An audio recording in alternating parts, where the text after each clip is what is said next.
Hello there, I'm Billy Grant, the author of The One Who Shows the Way, and the idea of the book, I'll show you the book, The One Who Shows the Way, The One Who Shows the Way.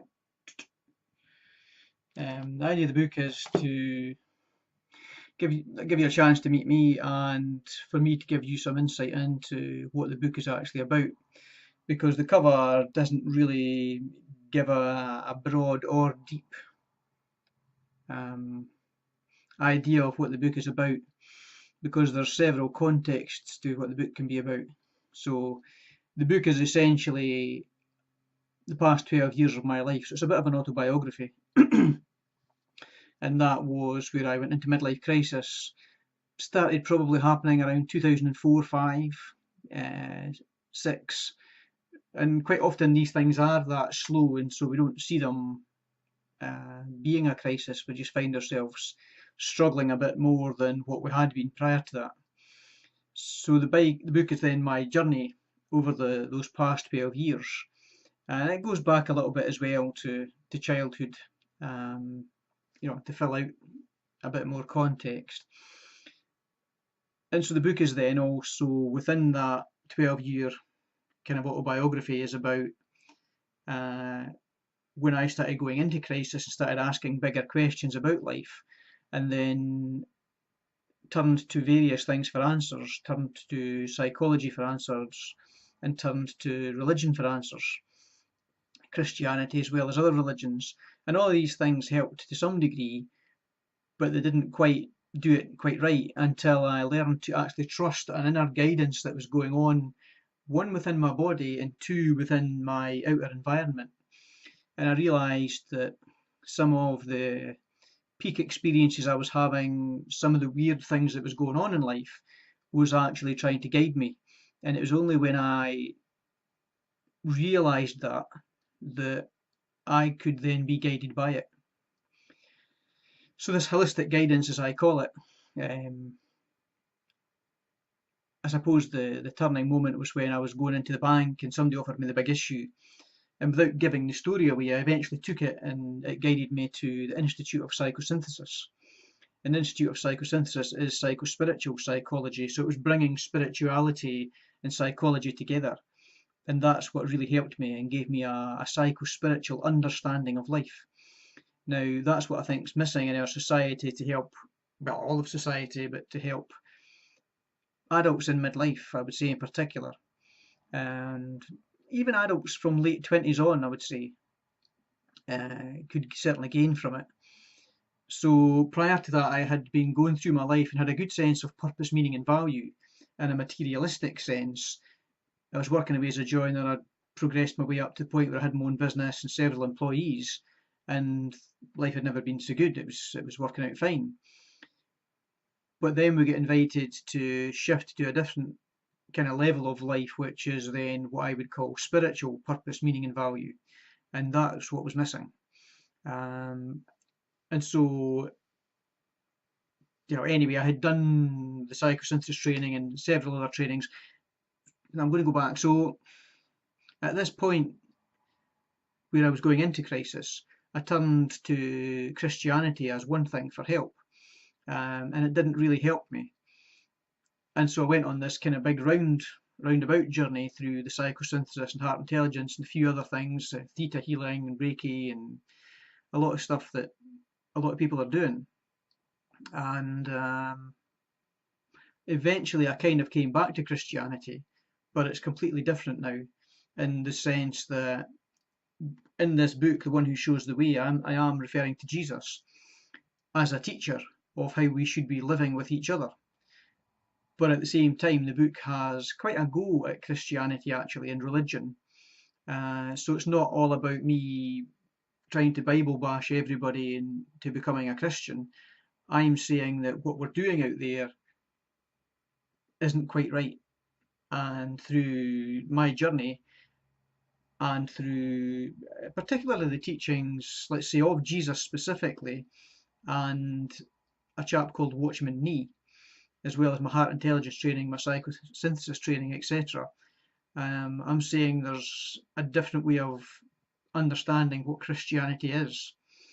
At one point in the book, I talk about where we as a culture, a society, threw out the baby with the bathwater. We threw out Christianity, and quite rightly too, because it was contaminated and impure, etc. But what we don't look at is what actually guided us to throw Christianity out, to throw religion out and say, no, I'm not, this is just not, there's something wrong here. What is that guidance that guides us to have that kind of sense, that instinct or intuition, that knowing that there's something wrong with it and that we didn't want anything to do with it? Because that's what I'm saying is the true holistic guidance, that knowing that is there. So we threw the baby out with the bathwater because there is something pure within Christianity that we didn't see, that we threw out with the bathwater. But it was still that same holistic guidance, that the baby that was in the bathwater, that was actually guiding us to throw out something that was impure, that wasn't as it should be. What else can I say about the book? The subtitle of the book is then Evolving Humanity from Psychological to Psycho-Spiritual Living. And so what I'm saying in that subtitle is that we're all functioning psychologically now. So psychological, psyche is the soul. So I'm saying the soul is caught up in the mind. The mind has become chronic. The mind is running the show. And the mind is quite also preoccupied with our pathology and our past. And so we're doing everything in the present moment based on our past life kind of story and experience, which certainly serves to keep us safe based on past experiences. But we're no longer that child, we are an adult, still running on old programming in that case.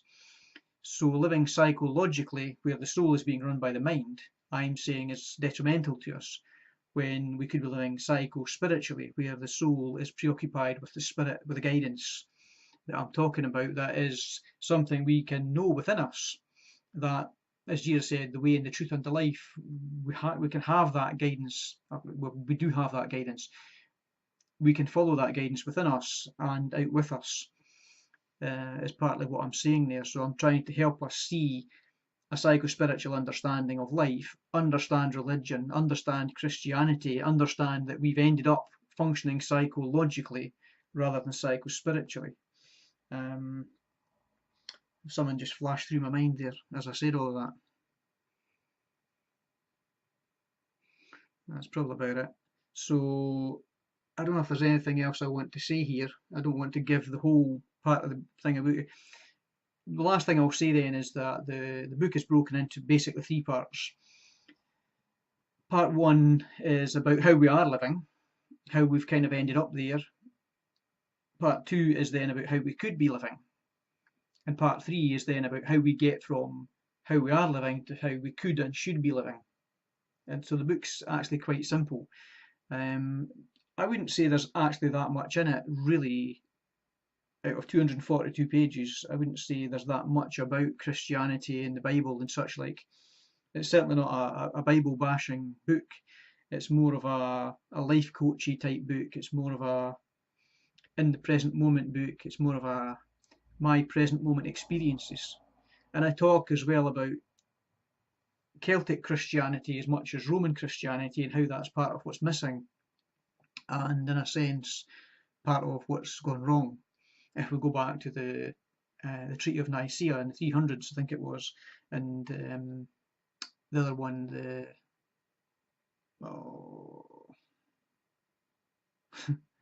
Synod of Whitby, again, where the same kind of thing happened there, where Celtic Christianity was thrown out in favour of Roman Christianity, and we've been living that way in society ever since.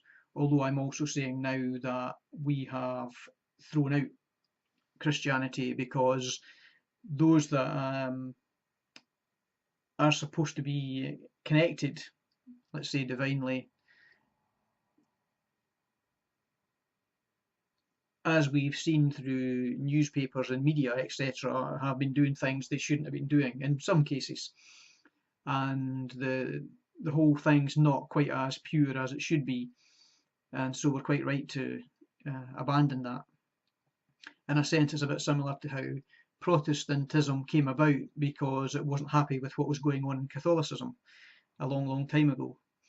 Um, so there's also, in a Christian context, a bit of a movement from working in a system which is top down, which I see as more Catholic, where the Pope uh, kind of guides what everybody gets up to in a sense, and Presbyterianism, which is bottom up system, where the village church, the town church, whatever it might be, functions relative to the level of the people that are there.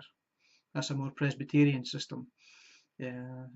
So we're kind of, those that are guiding are working with where people are at. So it's a bit like going into a primary 2 class and treating them like primary 2 children, rather than treating them like primary 6 children where they just don't get anything. You've got to meet people where they are. So I also then say the Holy Spirit is part of this guidance that I'm talking about, and the Holy Spirit does the same thing, which was a big part of the book in a sense, this holistic guidance that I'm questioning. So can this possibly be the Holy Spirit, which I had certainly put on this high shelf, out of reach, thinking it wasn't something every day. And yet, as I say in the book, if I imagine being, for instance, the Holy Spirit, I would have to function in a way and at a level whereby people could understand and get and relate, and notice the guidance that was there. And that's what I started noticing, that there was something guiding and it was functioning at my level and offering itself at a level that I could relate to and get and gradually progress my way forward. So a big part of the book is then also about bringing these aspects of Christianity, Jesus and the Holy Spirit, for instance, down off of that shelf to a more everyday kind of level where we can be in relationship with that.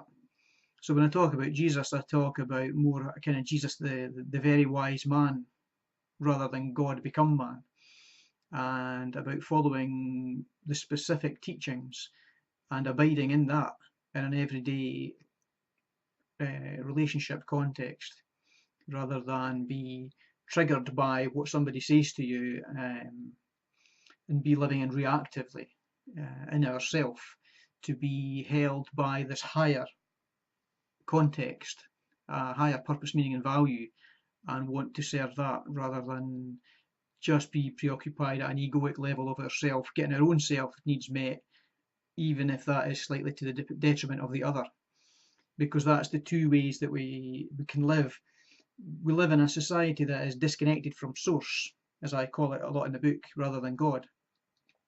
So we have this nutrition, this replenishing source, creating, nurturing, replenishing source, that when we follow that and connect it and are tapped into it, it replenishes and nourishes and guides and matures us, etc., awakens us, enlightens us.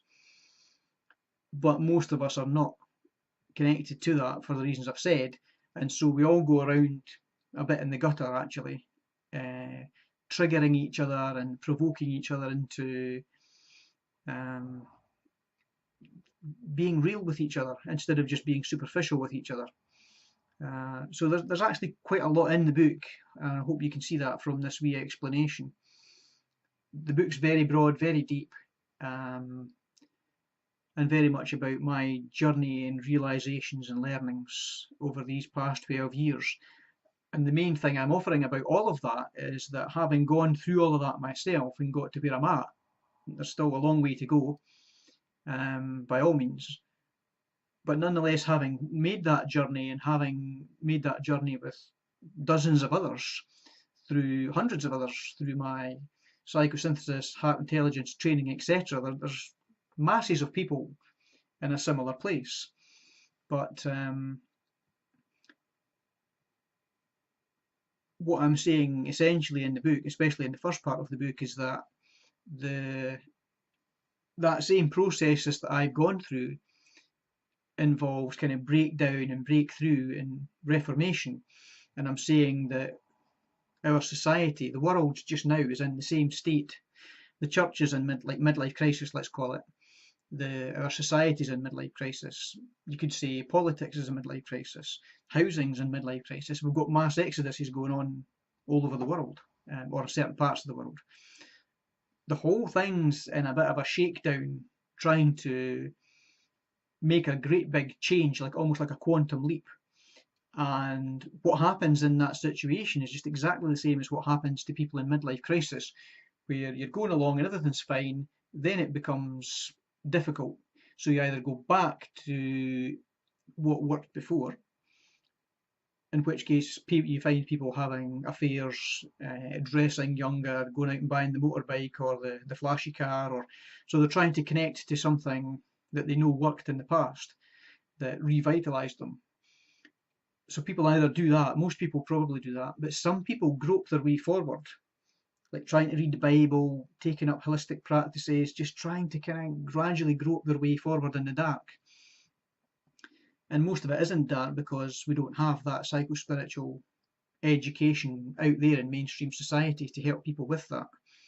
So essentially what I'm saying in the big message of the book is that I now see what I went through, my breakdown and kind of awakening, as it were, and as I say, hundreds and thousands of others, is the same thing as what is going on at the larger level with regards to, religion, politics, law, everything almost, and that humanity is on the brink of this breakthrough to being able to absolutely function differently, to function psycho-spiritually instead of functioning psychologically.